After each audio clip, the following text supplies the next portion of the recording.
Hey, what's going on, Bears fans? Welcome to Geek on the Mic, the podcast all about the Chicago Bears. Who is this? Big Bucket. Big Buckus. Walter Payton, it's the man. Finds Cole Kmet wide open. Touchdown Bears. Let's go. Who is this? Georgia. Nice throw, Jay Field. I think I can fit in as like a water boy for the Panthers or something. I'm not talking about getting on the field, It's picked off. Picked off an end zone by Kyler Gordon. Let's go. Put some respect on Kyler Gordon's name. And as always, bear down. You ain't bout it, you ain't bout it, you ain't kick on the mic. You ain't bout it, you ain't bout it, you ain't kick on the mic. You can go and subscribe cause I be on it right. You ain't bout it, you ain't bout it, you ain't kick on the mic. Hey, what's going on, Bears fans? Thank you so much for joining me for yet another Friday night Q&A right here on Geek on the Mic. And once again, we do have a special guest. I'm joined by Isaiah Fry. How you doing, Isaiah? Good. How you doing? Doing good. Doing good. We're doing this once again. People enjoyed you coming on last Friday. So I think we're going to keep this trend going. There's 2 weeks left to go in the NFL season. The Bears got a much needed win against the Arizona Cardinals in commanding fashion. I feel like the defense played well. Justin Fields and the offense played well. And that's despite, DJ Moore having an ankle injury for the entirety of the game. Cole Kmet only playing a half of football. It was actually a really good game for the Chicago Bears. So give me your thoughts and opinions on that win over the Cardinals. Yeah, it was a good win. We both predicted it. We came in before the game saying that the Bears should win the game, and they did.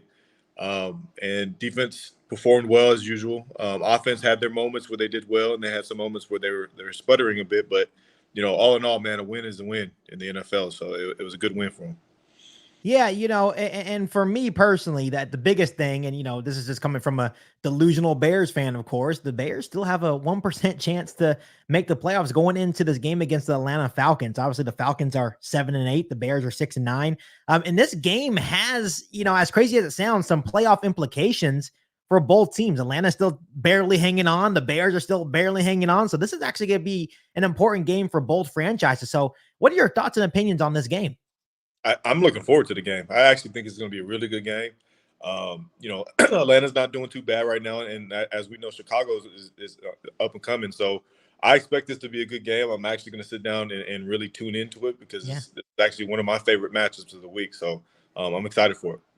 Yeah, and for me, it's always about the growth of Justin Fields and the development of Justin Fields. What is he going to do next? Obviously, this game has a little bit more meaning to him because he is from Georgia, right? So I think he enjoys playing the Atlanta Falcons. But what are your expectations for Justin Fields in this game? Yeah, he needs to have a great game. Not just a good game. He needs to have a great game. I think last week was a good game, good to average game for him. I'm expecting him to go out and have one of those, those Justin Fields games that we sit there and we talk about like this is the franchise guy. So he needs to have that this week, and I fully expect him to do it. Yeah, I think with Justin Fields, it would be nice for him to have that Washington Commanders game, the Denver Broncos game, where he puts up maybe 300 plus yards, 4 touchdowns to be like, you know what? That's the statement that we are waiting for, especially in these crucial games. These are important games for the Bears, even though, the Bears are basically out of the playoffs. But when you have a chance to make it still 1%, each game counts, especially at the end of the season, even if they don't make it. We talked about it last week on the show. Even if they don't make it, it's all about the momentum going into next year. Yeah. Most definitely. I think every win moving forward, man, is very important for the team, and it's very important to keeping that continuity with the team.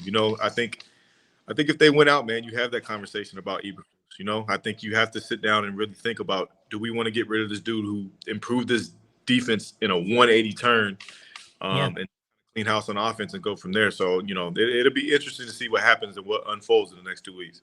I think at this point, the only person that should probably be gone is Luke Getsy, and I'm thinking you probably agree with me on that. Find a new OC, but unless the Bears want to keep things the same, but it's just like with Luke Getsy, it's just been too much up and down. And I kind of want to put this thought in your head, and you can kind of comment back on this point. When you look at the Matt Eberflus tenure as head coach of the Chicago Bears, look at year one. 3-14 as a team, right? And they lost a lot of one-score games. The team, for the most part, was kind of actually competitive in some of those games, just didn't win those one-score games, right? So they went 3-14 in the first year, but you have to remember that Ryan Poles tore this whole roster down. So he basically gave Justin Fields and Matt Eberflus nothing to work with. Just go out there and basically make this kind of like, I know we don't like this word, but a tank year. You know, that's what this is for. Year two, we're in year two right now. And we finally added some talent to the roster on the defense side of the football, on the offensive side of the football. Obviously, it started off slow, 0-4. But what my dad always taught me growing up, it's not about how you start. It's always about how you finish, right? And we've seen a complete 180, right, from this football team. And now they have the opportunity to finish the season 8-9. And obviously, we left 3 games on the table. So I don't think personally, when you look at it that way, and Ryan Poles wants to make this a 3-year rebuild. So next year would be the final year of the rebuild. I think you may have to keep things the same. I agree. I really do agree, man. If they had kept Allen Williams as the DC and they didn't improve like they did, I'd have been like, okay, you had a clean house and it is what it is at that point. But I think Eberflus showed his value as a coach, and maybe he has some work has some work to do as a head coach and managing the game and whatnot. That'll come with repetition and stuff. But if there's one thing we all know, he's shown he's a hell of a DC. And yes. It's almost hard to kind of get rid of that, to bring a whole nother DC in, a whole new scheme. You know what I mean? Like, right. Players in place to be successful there. So, it's an interesting topic, man. It's something I'm closely going to follow once the season's over. Yeah, and another thing that I kind of want to bring up to you and the other viewers that are listening to this stream tonight is when you look at Matt Nagy's tenure as the Bears head coach, the Bears started off hot, started the season when his first year as head coach at 12-4, right? But then everything went downward. So they didn't improve as the years went on. Now, when you look at Matt Eberflus's tenure, yes, we started off 3-14, year 2, 8-9. Let's say they finish off 8-9, then think about it. Adding a couple more pieces in the draft, maybe you get a couple of edge rushers, add to the defense. I think they can continue to improve. They have to. Yeah, I mean, those one-score games, man, they go the other way. And instead of 8-9, you're looking at 11-6. You know what I mean? Yeah. That's a great year. That's a really good year. And that's going to be the talk of the offseason too, right? Like, man, especially when they're trying to weigh their options with Justin Fields and Matt Eberflus. Like, man, this team could have really been a playoff team if they would have finished those games. And I think Ryan Poles is going to take all those things into account. Yep. So as much as I, want to see the Bears win, I'm excited to watch Bears football. I cannot wait for the offseason because it's just a big question mark right now. What is Ryan Poles thinking? What is he going to do? Yeah. It's just going to be crazy. If I had to guess, him being a former offensive lineman himself, he understands the importance of continuity and keeping things in place. When people were playing the O-line, they want all 5 guys in place to play together at all times because they need to be able to speak the same language without saying anything at all. So, if I had to guess, I would think he would keep him in place and kind of go a different route on the offensive side of the ball. So you're basically, because I know a couple of weeks ago you were like, Eberflus, he's done, right? So that tune for you has kind of changed. Do you feel the same way about Luke Getsy though? No, I think you have to go in a different direction. I don't think there's any other way. Yeah, he's just with Luke Getsy, he's not coaching Justin Fields right. Not to say he's a bad coach. He's not coaching him the way that he needs to coach him. I think that's the definition of a good coach is being able to adapt to the players that you have at hand. And sometimes you can get locked into your own ways and understanding what you want to do, and you get stubborn. And I think that's exactly where he's at right now. He's kind of stubborn in his ways, and it's not working right now. Yes, I definitely agree. So before we go to the chat and let the listeners ask us some questions here for a little bit on this Friday night Q&A, I kind of want to bring up something to you. Obviously, Caleb Williams did not play in the bowl game, and the backup went absolutely nuts. I think he had 6 touchdown passes, 1 interception. They ended up dominating number 15 ranked Louisville, a really good win. There's a lot of talk saying, oh, is Caleb Williams a system quarterback? Is he only a product of that USC system? But that's not the question I want to bring up to you. What is your thoughts and reaction to what the corner said? The USC corner, I guess after the game, he says, we're a team now. We're a team now, straight to the camera. How do you take that? You could take that many different ways. If I'm Caleb Williams, I don't like it. You're kind of taking a dig at me saying I'm not a team player. Yeah. I don't know where that came from. Obviously it's internal and we'll never know, but That's something to think about. I don't know why a corner, and granted, you know how it is in football and college and NFL. Defense and offense are damn near different teams. You know what I mean? Like they're completely different teams. So it's hard for me to take it all the way and have to take it with a grain of salt. But also, he is on the same team, so I don't know why he'd come out and say something so substantial. And let me tell you something. I don't dislike Caleb Williams. I think he's going to be an outstanding talent in the National Football League. I just don't like him for the Bears at this moment. I just don't think it's the right fit at this moment. I really don't. I think if maybe a couple of years down the line, maybe I don't know. I just don't think it's in this moment it's the right fit. No, yeah, he'll be successful in the NFL. He don't need to be in Chicago. I think Justin Fields it should be his team. That remains to be seen, but he shouldn't come to Chicago. That's not going to be a good look for anybody. Right. And he may be I mean, I was having this conversation the other day. If you really look at everybody's a system quarterback, man. They are. Like, you need the system around you to be working well for you to be successful. So the word system quarterback is funny to me. Yeah, for sure. Everyone's a system quarterback, right? It's all up to the coaches to make sure you're putting your players in the best situation to succeed. And I think that's what that's how you can really compare a good coach to a bad coach at the end of the day. So, yep. So I want to first off thank you guys for joining us for Friday Night Q&A. I know we were talking for the first 12 minutes, because we are the two people that are on here talking on the pregame show. But we're going to go ahead and open up to some questions. There's already some questions in the chat for us, Isaiah. So we're going to go ahead. Here says, Isaiah, did Cutler ever argue with his offensive coordinator? Tell Mike I said F you. I wasn't there when Mike was there, but I can remember a couple of times him getting into it, man. But it happens, man. We're all grown men out there going for the same common goal. So, it's not uncommon for the quarterback to get into it with his offensive coordinator. It's actually very normal. Competitive people, man. So it happens. Yeah. It should be healthy. If you're not comfortable enough to, have those conversations with your DC or OC, then, it's just not working. Right. So makes sense. So MC Fact says, what are the expectations for Getsy's play calling? I'll let you answer this one, Isaiah. For me, I would like to see more, play action passes, allowing Justin to get into the rhythm of the game early with some run plays, some quarterback options, run RPOs. That's where he's at his best. And I think at times he gets into the mode where he wants to have him stay in the pocket and be Aaron Rodgers. And Justin Fields is not Aaron Rodgers. There's not a lot of people out there that are Aaron Rodgers. So that's what we were talking about before. He kind of needs to be able to adapt to who he has behind center. And I just feel like he hasn't been able to do that up to this point. What's funny about Luke Getsy? There's been times where I'm like, damn, where has this been all season long? And then he goes back to the same ways, right? I feel like he takes his foot off the gas pedal at times. And when Luke Getsy's on, Justin Fields is on, right? And it's like, we need to get back to that. So. Right. No, I agree. He, like you said, he's just stubborn at times, man. It's frustrating to see because he shows flashes of really good play calling at times, but the other times you're like, dude, what are you doing, man? Right.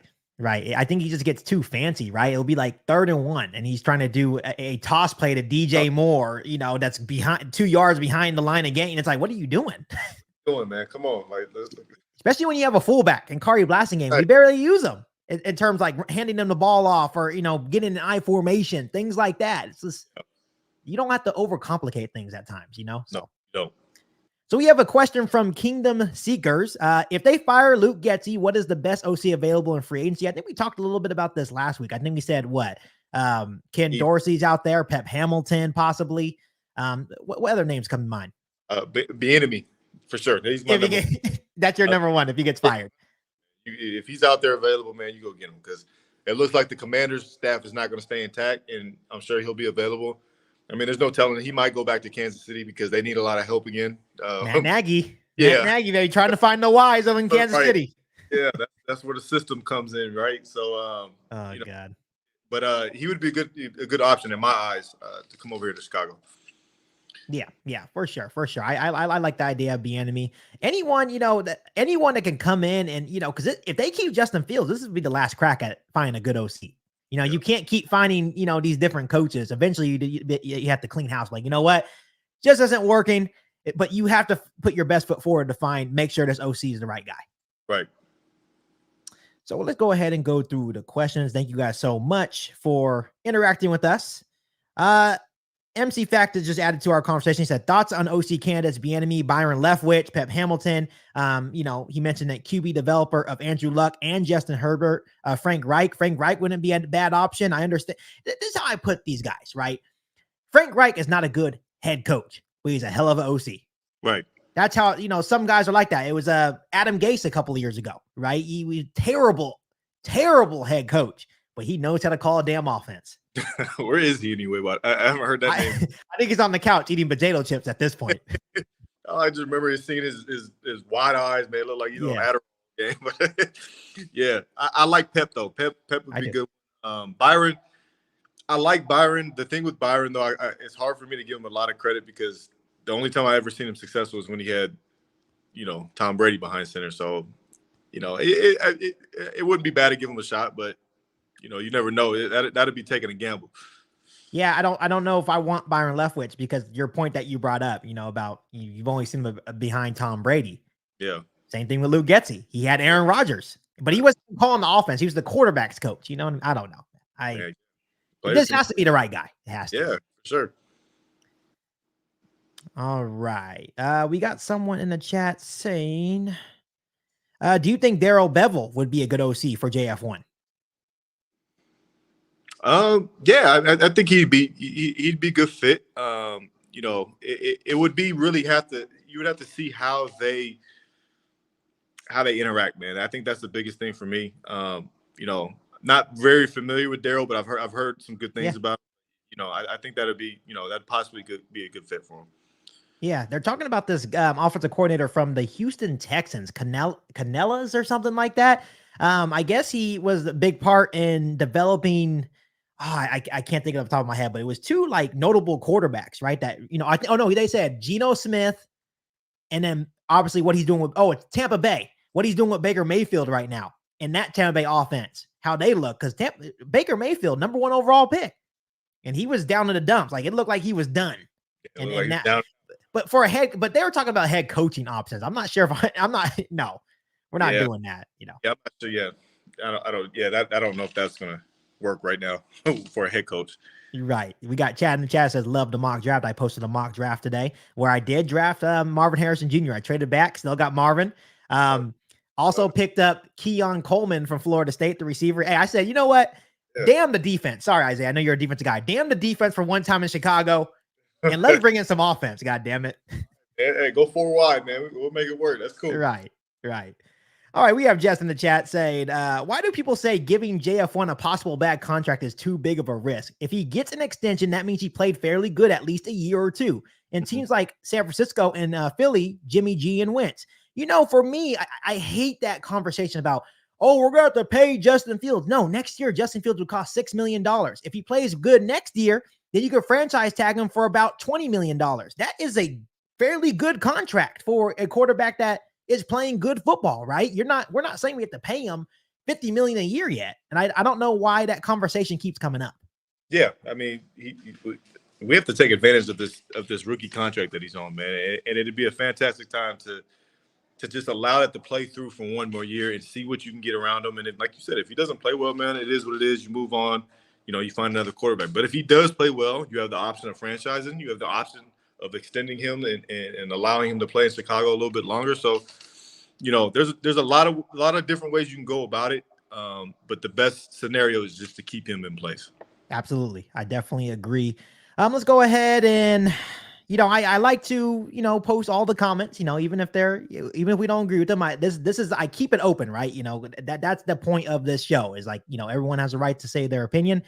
Someone says, stop saying Fields is back next year. This is crazy. That's totally your opinion. We said what we need to say at this point, right? We believe and we're pushing a certain narrative. And they have a right to their opinion as well. They also added, oh, go ahead. Sorry. Yeah, I mean, I think from a financial standpoint, I think that's the best route to go because he's on the rookie. I understand you get a rookie quarterback in, but he's not going to be the savior next year. You have a team to win next year. You have a team built to win next year. So I don't know if you want to waste a year having a quarterback learning how to play in the NFL. It's not going to be, you know, there's not a lot of guys like CJ Stroud that are going to come in and dominate immediately. I think if you got a guy that can win you ball games right now, I think you stick with that. That's my humble opinion. The only reason why it would make sense at this point, Isaiah, is that you can reset the quarterback clock and then you can still build a team. But when we're talking about Justin Fields' contract, that he's only going to cost $6 million next year, you can do that with Justin Fields too. So, you know, Ryan Poles has to weigh his options. You know, it's not going to be an easy decision. But I think ultimately he's going to be like, you know what? Justin Fields has the locker room. He's improving slowly at what I've given him. So if I give him Marvin Harrison Jr., if I go out and get some more weapons from him and you know, complete that offensive line and then give him a good, capable OC that plays around his strengths, what can Justin Fields be? And it's still going to be a question mark. It's still a risk, but I think it's a risk worth taking. Every decision that a GM makes is a risk. You know what I mean? It's a risk to move on from him and draft a rookie quarterback. It's a risk to keep him. That's a part of the game, man. That's the beauty of it. Yep. I think either way, for Ryan Poles, either decision he makes can be a life-altering decision in terms of his job status. Because if he keeps Justin Fields and Justin Fields fails, that's not going to be on good of Ryan Poles. But if he trades Justin Fields and we draft Caleb Williams and Caleb Williams comes in and does the same thing in 3-4 years and we're trying to draft another quarterback while Justin Fields goes to Atlanta and they're in the playoffs in year one, he's going to get fired. So either route that he goes, it's going to be a tough one. It's a risk. It's a risk for sure. We have Nano CBD in the chat. Say, question, how can JF1 grow with an OC who is scared to use his talents? It's frustrating to see these BS 3rd and 1 Wildcat with Roshan Johnson. It's inconsistent. I agree. I agree 1,000%, man. That's the frustrating thing we see is just Luke Getsy's not doing right by him, and it's unfortunate. Yeah, you know, it's just taking the ball out of Justin Fields' hands. The one time that I really noticed that this season was the first matchup against the Lions, where, you know, we talked about it. It was we still had the lead. The Lions were coming back, and we had a chance to seal and end the game. They ran the ball, and then they took that deep shot to Tyler Scott that ended up being incomplete. But why did we wait until 3rd and long to give Justin Fields the opportunity? Yeah, you know, and going back to the game, I remember that was one time I didn't agree with Eberflus because I remember them talking to him after the game, and they were like, one of those run plays was like a run. It was either you can pull it or give it, right? And he should have kept it. But it's like, come on, man, like that's your quarterback, man. Don't throw him on the bus right now, especially after a loss like that, because that win right there would have turned the whole tide for the season. That would have, you know, they would be in the playoffs right now, quite honestly. Definitely agree. And it's just, at this point, it's just frustrating. And it seems like the narrative is starting to turn because there was a point in the season where the coaches seemed like they were turning on Justin Fields. But now Eberflus is talking about, like, you know, you could tell that he's kind of fed up with Luke Getsy. Luke Getsy's getting fired on the Monday after the Green Bay Packers game, for sure. Like, hey, Black Monday's undefeated. Absolutely. So we got Dwight in the chat asking us, what do you think are the chances for Matt Eberflus staying in our system as a defensive coordinator if he were to stay? No, he will stay as the head coach. He will never take a demotion. That, you know.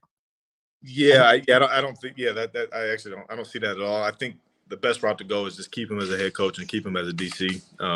He's doing a heck of a job calling the defense right now. I'm like super impressed with how he's mixing it up, man. So it'll be hard for me if I'm Ryan Poles to get rid of him just based off that alone. So we have, you know, that one guy that was, you know, claiming that he wants to move on from Justin Fields, and that's totally fine. You know, I'm not going to sit here and debate with you. But he did bring up this point. He says, you really think Poles is going to risk it all and pass on the first overall pick again? Every GM in the league is taking May or Williams. Yeah, I mean, yeah, GMs that need quarterbacks, yeah, 100%. I agree with you. Yeah. I just that when you have a quarterback that can play and you have a Marvin Harrison Jr. that's on the board, I think you have to think about your options. You know, I guess it'd be hard for me to live with myself if I draft a quarterback and it doesn't succeed and I see Marvin Harrison Jr. turn into what we all know he's going to turn into. Right. I guess my one question, Isaiah, for M. Mundle is, you know, the question I ask everyone all the time. One, what makes Caleb Williams or Drake May better than Justin Fields right now in deep detail? I think we explained enough our reasonings why we want to keep Justin Fields. And Isaiah brought up a good point at the beginning of the show. If you were here, M. Mundle, listening to Isaiah, He clearly said that he believes, and this is what most Bears fans think, that we have a playoff team as soon as next year. Do you think Drake May or Caleb Williams can take this Bears team now to the playoffs as soon as next season? I don't think they can. I think you always have that learning curve with a rookie quarterback. And the reasoning I say that is if you're thinking about keeping Luke Getsy in the fold, I definitely don't think with a new quarterback that they would survive year one in Chicago, even with the talent around them. Yeah, I mean, I think a lot of the times we have, I consider myself a fan now since I'm not playing anymore. We fans have been spoiled by these rookie quarterbacks that have came in and done success in their first year. Kind of started off with Russell Wilson, and now you got C.J. Stroud and whatnot. But it takes time for a quarterback to be successful. Even with Justin, he's still a young player. Let's not mistakenly say that he's a veteran in this league. He's not. He's only in year 3, and he's still learning. So I think it's kind of hard for us to sit here and say that somebody from college is going to come in and be successful.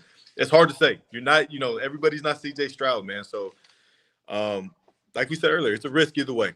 You can go any direction. You can have that conversation, man. And each opinion is very valid. It's a good conversation to have, though. And, and for me, I want to get this narrative off my chest that, this narrative saying that if we get rid of Justin Fields, I'm no longer going to support the team. That's not the case. I supported Mr. Trubisky through his tenure. When he was gone, I supported Justin Fields. And if Justin Fields is no longer a Bear, I will support Caleb Williams, Drake May, or the new quarterback of the Chicago Bears. I supported Jay Cutler for 7 long years. And, there were some good times and there was definitely some bad times.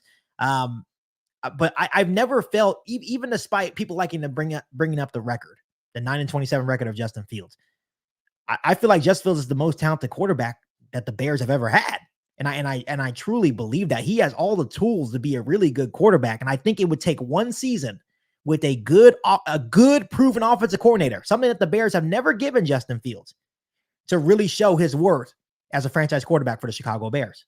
Yeah, and I'm with everybody too. He has 1 year to prove it. With place with the system around him operating at full cylinders. He got 1 year to prove it. And if he doesn't, man, hey, I'll be the first to say I was 1,000% wrong. You know what I mean? Like it happens. So give him a year. Let him go out and lead a team to the playoffs. And if it doesn't happen, man, you got to move on. And that's the thing. If Justin Fields fails, right, if they finally give him a capable offensive coordinator, even if it's Ken Dorsey, I think that would be the best OC he's had in his time in Chicago. And he's still doing the same things, and he's still, underperforming, and the Bears are still not winning football games, and they're still not in the playoffs. I will come on the podcast firsthand and say, Justin Fields, it did not work out. It's time to move on. But I'm tired of the cycle, of the same old cycle. 3 years and we're done. 3 years and we're done. 3 years and you're done. At some point, it's not the quarterback. At some point, it's the coaching around them. I actually just did a video the other day, it was me just going in deep detail of the Bears cycle, John Fox with Mitch Trubisky. Then they bring in Matt Nagy. Matt Nagy got a chance to coach Mr. Trubisky. It didn't work out. Then Matt Nagy got to draft Justin Fields. Matt Nagy was the coach for Justin Fields for 1 year. Then they bring in Matt Eberflus, right? And now they're saying things are not working with Matt Eberflus and Justin Fields. So now they're going to get rid of Justin Fields and draft Caleb Williams. Then what's going to happen to Matt Eberflus? He's going to get fired after 1 year with Caleb Williams. What's the trend here, Isaiah? It's a continuous cycle of organization failure, whatever. You want the perfect example to prove that coaching does in fact matter for a quarterback. Perfect example is Patrick Mahomes right now. Yes, Granted, still playing. He's still Patrick Mahomes, but he is having a one-off year right now because his system is not in place for him right now. Who's calling his plays right now? Matt Nagy. So it's like when you start having those conversations, man, you got to give a guy a chance. You know what I mean? And I guarantee you Matt Nagy's not going to be the offensive coordinator for him next year. Patrick Mahomes is going to make sure of that. I guarantee it because he's not playing his best right now. And that's just a beautiful example because I was just thinking about that. I was like, man, this Chiefs team, you still have one of the greatest quarterbacks on the planet right now in Patrick Mahomes, and they look stagnant right now. And then, you look at the factors and it's like, damn, Matt Nagy. Yeah. You start placing blame here. Oh, the receiver's not catching the ball. The offensive line is not blocking. It's like, no, man, just look a little bit deeper than that. That's an easy way. That's an easy excuse to kind of, get off of what you're trying to say. So That's a perfect example, man. Is this you have to have the coaches in place. Yeah, for sure, Isaiah. So what we're gonna do now is we're gonna actually open up for people to come join us, and I'm gonna put the link in the chat. The only thing I'd ask, there's a couple of things, just some ground rules. One, be respectful of not only me but my guest Isaiah. I know Isaiah can handle it himself, but we don't want to deal with that. We're just trying to have some friendly debate. If you guys want to come in debate and say why we should get rid of Justin Fields, we're all ears, right? But we're not gonna sit here and call each other names, do all that stuff. It's a respectful debate. I open that here on the podcast. I'm a respectful guy, so I respect that. I hope I can get that respect from you. Also, one question per person.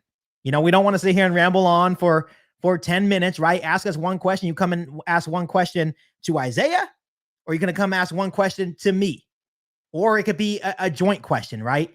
But once again, be respectful. I can't stress that enough. This is a program that I'm trying to grow. I don't need all that nonsense.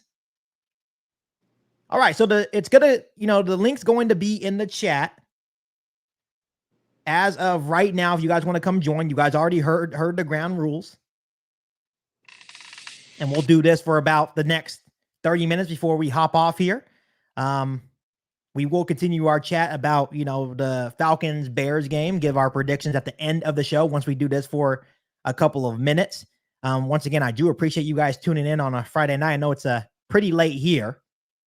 We started kind of a late stream, but I think it's amazing that you guys still come and enjoy our streams. I do appreciate that. I do enjoy the engagement. As people decide to tune in, like I said, the link is in the chat. Let me see if there's any more questions. So we do have a question from Chicago Sports Talk, Michael. So Isaiah, what are your thoughts on this so-called civil war between people that want to build around Fields or people that want to move on? I think it's healthy. I think it's, I think with any team, you're going to get those conversations. You'll never get one side all and one side the other. But it's a good conversation to be had, man. I think each side have valid points. I'm pro Fields and keeping them in place, but I've heard some scenarios from people that want to get rid of him, and they made some good points. I'm not against it. You know what I mean? It's kind of like what you want at the time. So it's healthy. It's normal, and it's expected. But at the end of the day, man, I think the one common goal for all Bears fans is that they just want to make the playoffs and win a Super Bowl. So however that may go about, that decision needs to be made and needs to be the right one. Yeah, when people make valid points on Justin Fields, one of the biggest things, even for me, is Justin Fields. Those turnovers in the fourth quarter can be costly. Those are things that he has to clean up. But I also think those are things that are fixable. In a quarterback, those fourth quarter turnovers, right? The fumbles have always been an issue for Justin Fields. I think that number is down a little bit compared to last season. Another thing for Justin Fields too is his injury history, right? I think it's been a while since he's actually played a full season, right? If he's ever actually played a full season. So Justin Fields, honestly, and I say this for every player, they have to be available for the team. So obviously there's 2 games left. So hopefully, finish the season healthy. And then, Ryan Poles can make the decision, so this civil war, it's healthy. It's not going to end once the decision's made. No, it's not. This is that's what sports are about at this point, right? It's not going to end. The only way it would end is if they win the Super Bowl next year. Yeah. In whichever direction they go. That'll be the only way that'll ever end. But yeah, you're right. Other than that, it's going to continue. So MC Fact also has a question for you, Isaiah. It says, Isaiah, have you ever thought about coaching? What type of defense would you run? Would you run an aggressive defense like that 46 defense? You know what? Yeah. It's funny. John Hope, the DB coach, my favorite coach ever. He's offered me to come and start as a coaching assistant many a times, man. And quite honestly, man, if I didn't have my 8-year-old kid right now, and him getting very, very ingrained in sports, I'd be somewhere doing that right now. But for now, I enjoy coaching high school. But I'm a 4-3 guy. Kind of what they're running now. I'm a 4-3 guy. Cover 3 base. I like to bring pressure on second and third down, disguise the coverages, and be very aggressive to dictate what the offense does. We want to make sure we're dictating what they're doing and not them dictating what we're doing. So, yeah, I mean, maybe when my son turns 18, man, I'll get back to thinking about that for sure. Yeah, that would be awesome. I know Isaiah coaches for Jesuit, but that would be awesome to get a start in the National Football League being an assistant, and then maybe all of a sudden Isaiah Fry, head coach of the Chicago Bears. Who knows? Yeah, if I didn't have my kid, man, I would have been. I'd be with Coach Hoke right now, man. That was my guy. So the main question that I need to ask you about that, if you got on with the Bears organization, you got high up, would I be like a water boy for you or something? What's going on? What role am I in this process? Analytics, man. We need a whole bunch of those guys in there for sure. Analytics, just guys to, okay. Maybe break down film. I'm yeah, a film junkie. Maybe like, hey, go study some film for me. Hey. Hey man, that's a really important gig in the NFL, honestly. Like I can't thank those guys enough for just making it easy, making life easy for everybody. I think you should take the opportunity, so it could be opportunity for me too. No, I'm joking.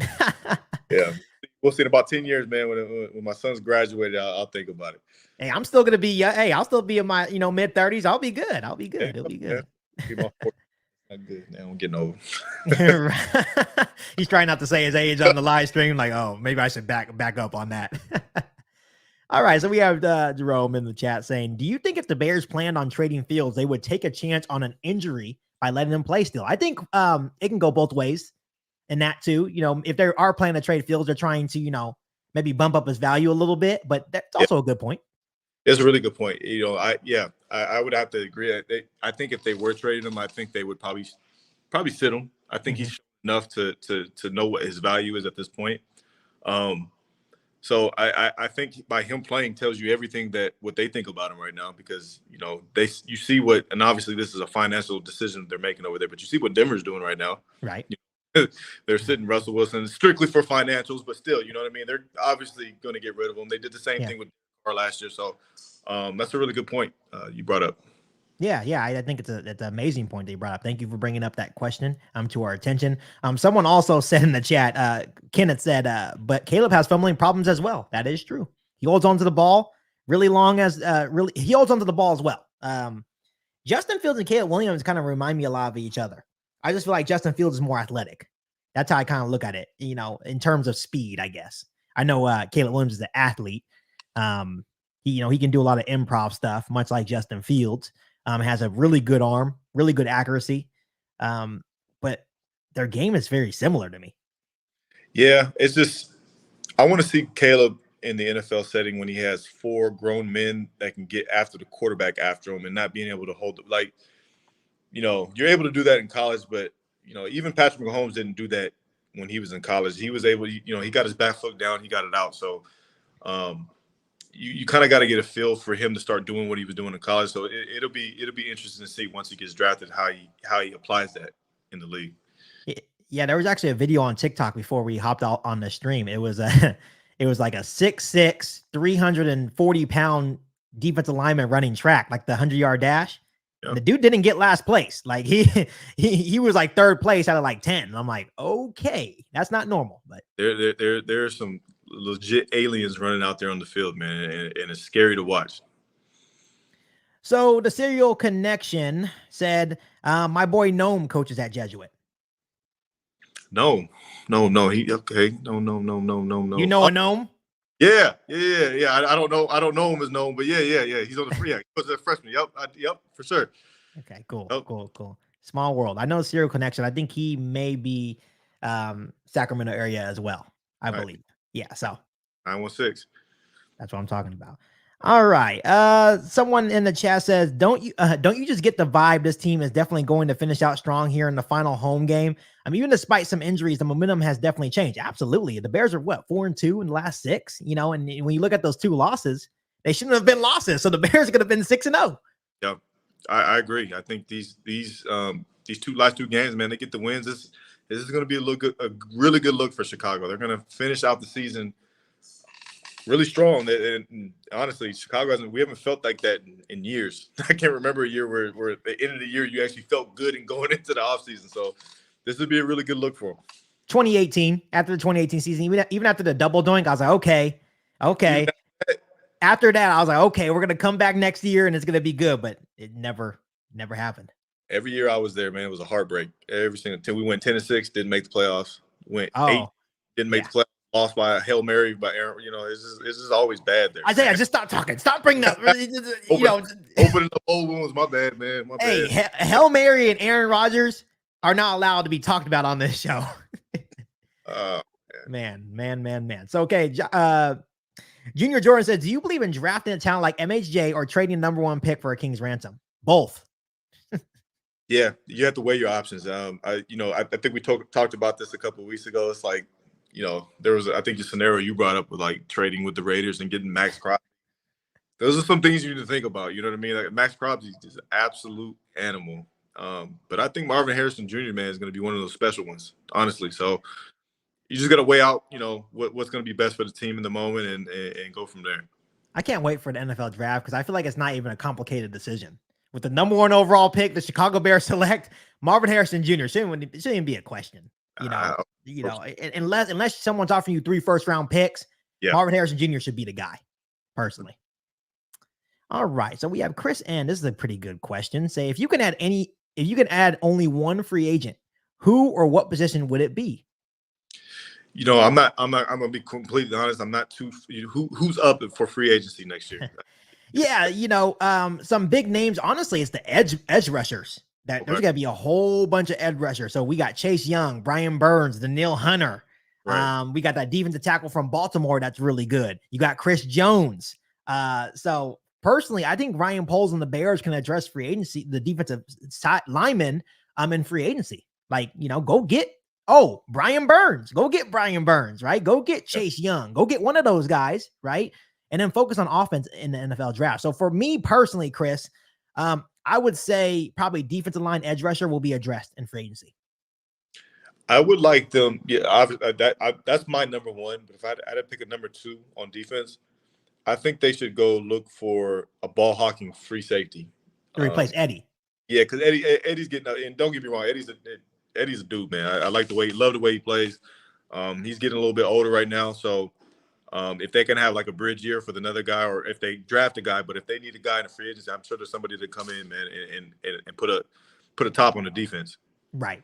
For sure. This is a good question too, that I want to address here in the chat. So what do we do if we keep Justin and it doesn't work out? So here's actually my plan. And I've been kind of having this plan for the last couple of weeks, been listening to other Bears content creators, other Chicago radio shows too. And I really actually like this idea. If the Bears trade back for the number 1 overall spot and we get a 2nd round pick, you can still draft a quarterback, right? I'm just saying it shouldn't be number 1 overall. Maybe in the 2nd round, maybe a guy like Michael Penix Jr., Bo Nix, JJ McCarthy, draft them, right? I think Michael Penix Jr. Or Bo Nix are going to be excellent talents in the National Football League, and they end up in the right system with the right coaches that can develop them. So if we draft a quarterback in the 2nd round and Just Fields doesn't work out, you have Michael Penix Jr., you have Bo Nix sitting in the rafters waiting for their opportunity. Yeah, I like that. Or you can even go, like we just talked about, the free agency route. I think they'll have enough money at the time to spend some money on a quarterback if one becomes available. I know it's hard pressed to do it nowadays because if a team has a good quarterback, normally they lock them in. But that's another option as well, is just looking for a veteran to come in and be successful in the system. Because if you draft Marvin Harrison Jr., you still have DJ Moore. They're coming into a really good situation. So you may be able to lure a quarterback away from a team with that situation in place alone.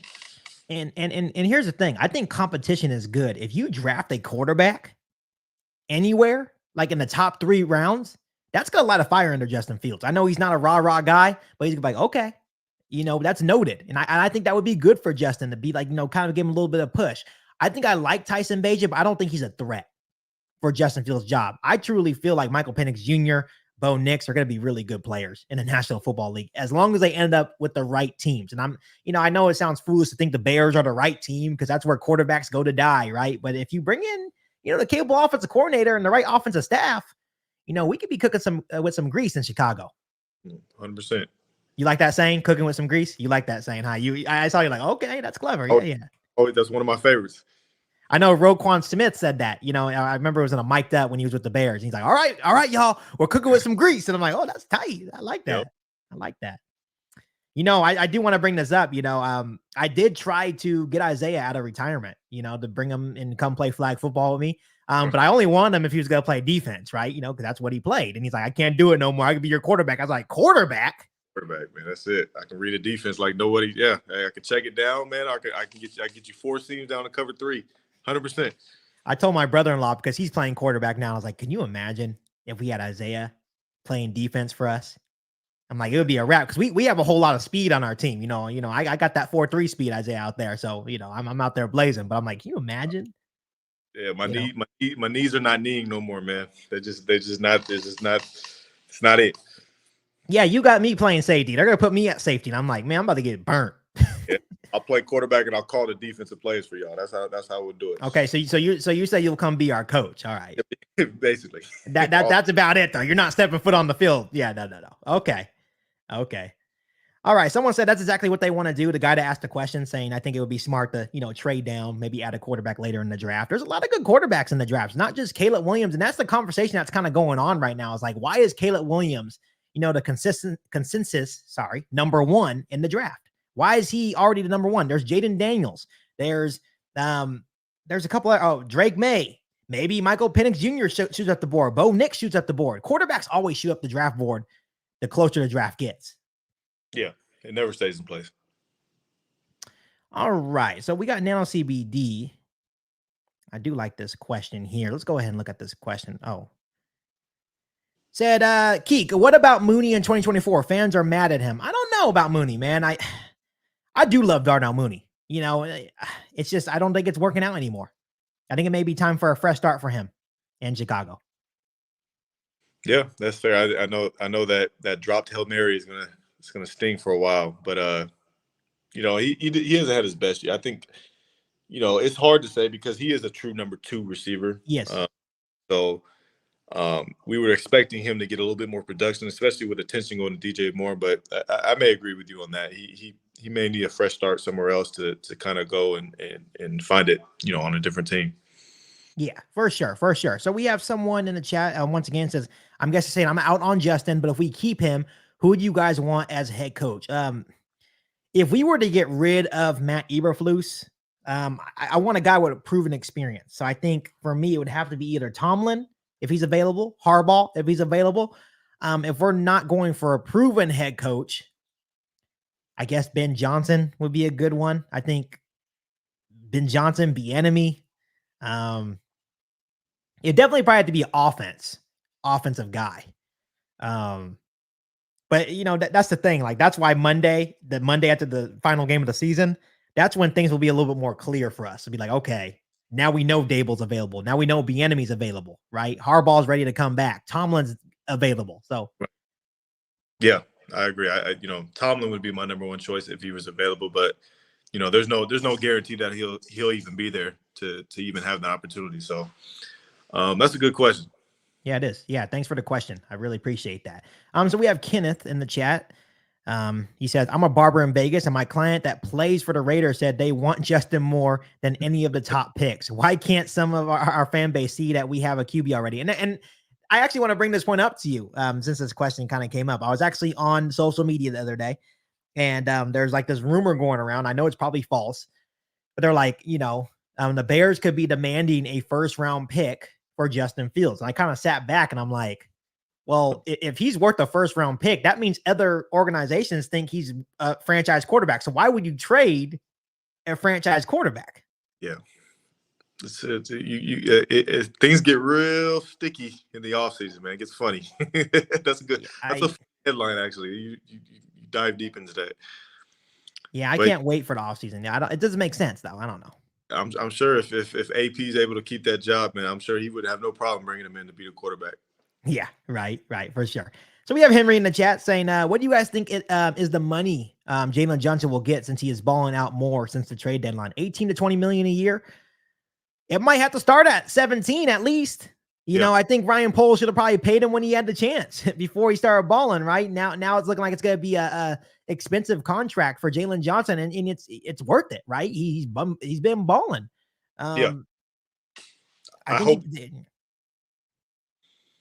Yeah, I agree. I hope they don't lose him. He definitely deserves to be paid. I think you got to give him a good amount, man, so he can be happy. And he's kind of the anchor in that defensive backfield. So I agree. 18 to 20, man, is something that you got to talk about to get him, to stay for long term.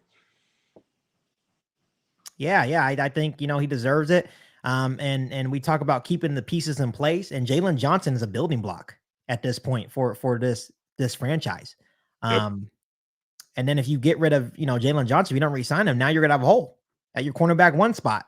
Yeah. So I know Tyreek Stevenson's good and all, but all He's right, doing he's doing good, but you move him to cornerback one, then you have to put Terrell Smith at cornerback number two, which he's also a good rising rookie, but I love Jaylen Johnson and Tyreek Stevenson. I love that, and then Kyler Gordon, obviously, playing out of his mind. So I told you my favorite player right now. I know we had a lot of talks about Kyler Gordon his rookie year. Like, and you, I have to give you your credit because you were the only one saying, you know what, give it time. Give it time. Now look at him. So. And what I told you last year, and I know this was Coach Hope because he's big on this. I know this was him. He was playing outside and inside last year. Now they just have him playing inside. He's strictly focused on that. That's such a huge load off a young guy's shoulders, man. And you can be able to focus on the technical part of being a nickel, and that's it's very hard to nickel. So I'm impressed with him. I didn't realize that Kyler Gordon actually can hit like that. Like he's a big hitter too, right? So we have guys like him. We have Tyreek Stevenson. He's a big hitter. Obviously, Jaquan Brisker laying down hits. So it's like our secondary is there. He reminds me, and granted, I'm not saying he's anywhere near this player yet. If he keeps working, man, you never know. But he reminds me of an Antoine Winfield, kind of a guy. But the Winfield, man, dude play the hammer 100%. So, if he can turn into that, man, shoot, man, that is a good look for the defense. Yeah, and we talked about this too. Is that once the defensive line played better, watch out for the secondary. We thought secondary is going to be a strength this year, and I think it is. But once the defensive line played better, the secondary is going nuts. We're talking about 18 interceptions. They're second in the NFL in interceptions. So that's kudos to the defensive line too. So I'm excited for the future. I'm excited. So we got Bert. I appreciate it, Bert. Keek for head coach, Isaiah for DC. Let's get this thing cracking like a bag of knuckles, baby. I love it. But I think we should probably flip-flop it. I think you just make Isaiah the head coach. I have no head coach experience. I have no coaching experience whatsoever. So you can, let's switch this around, make Isaiah the head coach. He can find his DC, and I'll just be like that nerd, the analytics guy. Hey, head coach, all you got to do is manage people, man. So you're I'll be good at that then. Yeah, I'll be like, I just make smart in-game decisions, right? Man, that's all you gotta do. Just kick the field goal when you're up with 3 minutes left. Jesus Christ, right? Holy moly. All right. Okay, so someone asked, would you guys take Harbaugh even if he doesn't want Justin? I would let him make that decision. Come to Chicago and make the decision. If you don't want Justin, okay. Then, don't bring in JJ McCarthy now. At least bring in Drake May or Caleb Williams. But, I would respect that. Like, and that's huge on the next OC. Like, does anyone want to work with Justin Fields? And I guarantee there's people out there that would love to work with him. That's a great question. And I would take Harbaugh because Harbaugh, excuse me, I can't talk right now, but he's proven what he can do in the NFL. And you get a guy like that wants to come in and be a head coach, man, you don't pass up on that opportunity for sure. Yeah, for sure. Let me go ahead and go in the chat. Thank you so much for interacting with us. I did put the link in the chat, but it's fine if you guys don't want to hop in. We're going to be on here for only a couple more minutes. We're actually going to probably wrap up the questions here and give our predictions here pretty soon after I answer maybe a couple more questions. Oh, man. Sometimes this thing gets... Someone said, Keek, does Eberflus get automatically fired if he loses against the Packers? If it's... It depends on what kind of... Yeah, it depends what type of game it is. If the Bears have a chance, let's say everything goes right, and I'll read this off to you right now, Isaiah, and you can let me know. I don't think we probably don't have a chance, but it's okay. If the Bears have opportunity to, it's like a win and in, and we lose like we did week 1, we may have to let them go. Like, it's the Green Bay. It's the Packers. I know the Bears get sensitive when it comes to that matchup. I think it all depends on how they lose. Like if the defense goes out and balls out and he does his job on that side of the ball and Luke Getsy just calls a terrible game and they're not scoring any points, then, that's a question to be had. But if they're out there, Jordan Love goes for 350, yeah, that might have to be a discussion that happens. Yeah, for sure. So here's the scenario, Isaiah. And I'll go one by one and you say, yes, that's possible. iffy, and or you could say no, that's not happening. All right, so week 17, Bears have to beat Falcons, and this could be your prediction right now. Bears over Falcons. I'm picking the Bears this week. Okay, you are. What's the score prediction? It's going to be a close game. I got them winning 27-24. Okay, 27-24. And then we need the Giants to beat the Rams. No. Okay, so that means the Bears would be eliminated. Okay, we need the Steelers. Let's pretend I said yeah, but no. Okay, no, but okay. So we need the Steelers to beat the Seahawks. I can see that happening. Possible, depending on what Steelers team we get. Okay, Yep. And then we need the Vikings to beat Green Bay, which I don't think that's it's desperate need, because obviously we play Green Bay in the final week, and obviously they're starting their 5th round rookie. It's not the Vikings are. Yeah, that'd be the only reason why I'd kind of go against it. Vikings have a good team. They just don't have a quarterback right now. So right. That's okay. What's the next one? Sorry about that. Week 18, then we have to beat the Packers. Okay, I you think we're gonna get them this time for the first time in 9 games? I do, actually. Yeah. Okay. We need the 49ers to beat the Rams. Yeah.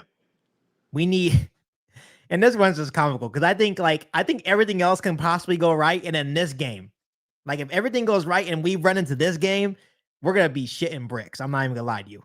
Cardinals have to beat the Seahawks. Hell no.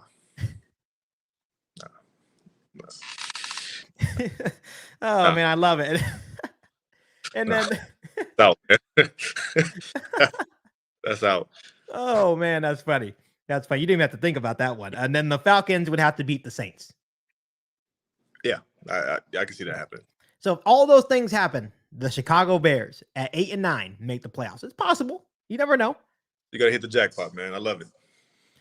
Oh man, if this actually happened, it would be absolutely insane. So, yeah, things like that have happened. I keep referencing 2013. That happened to Green Bay. Green Bay had some that happened to them. They were they needed every scenario to go right for them, and then at the end of it ended up them just having to beat us in that last game, and they made it. So I'm not going to say it's not possible.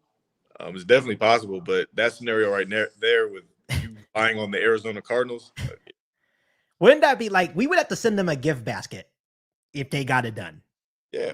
100%. You know, Kyler Murray I would get a Kyler Murray jersey at that point. and wear it on the stream on the first playoff game. Right. You know, and just, give him a huge shout out. One more question, because this guy keeps asking questions. I appreciate the question, but I think he's trying to get us, whatever. What happened if we lose to the Falcons and Justin has a bad game? Then we lose and Justin has a bad game. Yeah. They're out of playoff contention and Justin has a bad game, and maybe makes the decision more clear for Ryan Poles. I don't know. Yeah, that's tough. I mean, let's hope he doesn't have a bad game. I think they need to win, and he needs to have a great game. I really do believe he does need to have a great game. So you think he needs at least 250 plus passing yards, couple of touchdowns. Don't turn over the football. Yeah, don't give him nothing to talk about, man. I think a lot of times what Justin goes wrong is he'll have really great plays, and then those times he'll leave those gaps up where you can have those conversations. Have that game where have the game that we know you can have. Right. And I think especially against Green Bay, that would be a big one in Lambeau Field. That would be special for him to have a big game in Lambeau Field. Yeah, it's hard to win there too. So obviously Isaiah had what, 24, you said 24-17 Bears or 27-24? 27-24. So 27-24 Bears over the Falcons. I also got the Bears winning, let's say 28-23. I don't know why. I don't know why 28-23, but I think the Bears will get a win. It's at home. It's going to be 31 degrees in Chicago. Obviously, they're playing a dome team. Taylor Heineke is obviously a better option for the Falcons than Desmond Ridder, but it should be fun. But all in all, Bears fans, I appreciate you guys coming in for another Friday night Q&A. And once again, Isaiah, thank you so much for coming on and doing this Friday night live stream. I think, the listeners enjoy it. I think you enjoy it more, interacting with these guys. But I do appreciate it. Oh, most definitely. I appreciate you having me. Yep. And as always, from the both of us, hey, bear down, guys. Bear down.